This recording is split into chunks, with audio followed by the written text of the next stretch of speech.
Putlan ka og kuryente. So nganong naputlan man ka? So natay giingon nga wala ka kabayad mo nang giputlan ka. So kung giputlan ka nga karong adlaw nya human bayad ka sa Davao Light pagkaugma o pagkasunod adlaw, so dili ni para sa moha nga video. Kay kanang mga ngana nga presko pa kayo na putlan, si Davao Light na bahala mo balik sa imong kuryente ana. So akong ginakiter diri kana naputlan ka nga dugay na kaayo. Nidagan na og isa ka tuig. Kana magong isa ka tuig na nganing labay nga naputlan ka, kinahanglan na taa na og number 1, approve electrical permit, reconnection of meter. So gikan sa Office City Building Office. So mag-process mo ana didto. Then ikaduha, mag-hire ka og accredited electrician or licensed electrical engineer. For example, para sa kuha ako is isa ka United Electrician of Metro Davao, so accredited nga association sa Davao Light.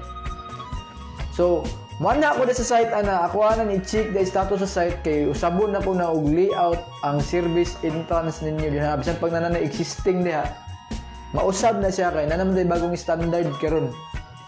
Then ikatulo, pag human og taod, i-build up na po na ito na sa ato ang SAAD. So, Service Application Administrative List.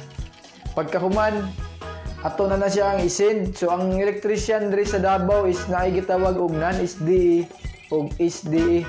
So, kanang non-SDE, under na sila sa inspector sa Davao Light. So, kanang SDE, self-direct electrician is sila na ang mo-approve sa inyohang installation din ha. So duha mo na siya, mas paspas ang SDE. So sunod adtuan na po na dito sa crew. Kung approve na tanan, pirma na kagontrata sa Davao Light, magbayad tig bill deposit, anaa na sa lineman crew. So finish turnover na ta. So pasensya na kung medyo kuanta istorya no kay nagpaibot kog ngipon niya kung marpil di ba pwede taod. So balik na sa topic nga reconnection.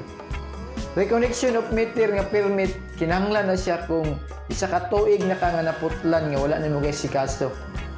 Pero kung presko pa ka, dili ni para si mga video. Bayad na dito sa dito kaya naan ra ka diaog crew lineman o team nga tigbalik ana tig reconnect anang naputlan nga presko pa. Basta kaya kung usbon ang presko pa nga naputlan, dili ni para sa inyo nga video. Para lang ni sa katong dugay na kayo nga naputlan. Okay?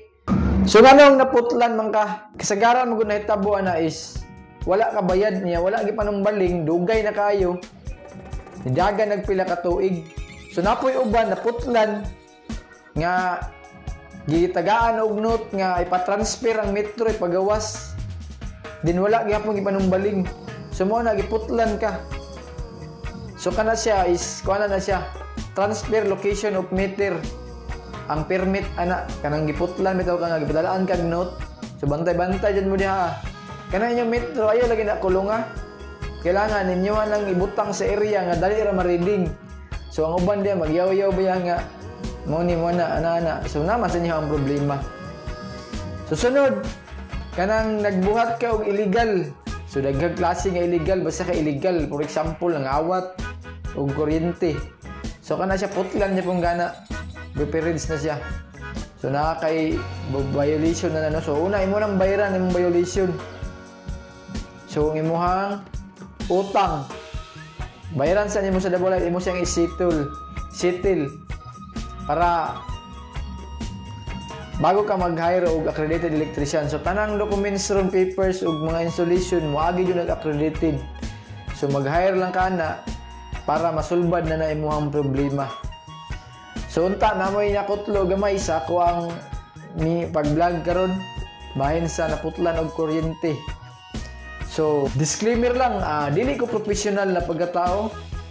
Usa lang ko ka freelance private accredited electrician kasalukuyan ko nga destino dira sa Davao City area.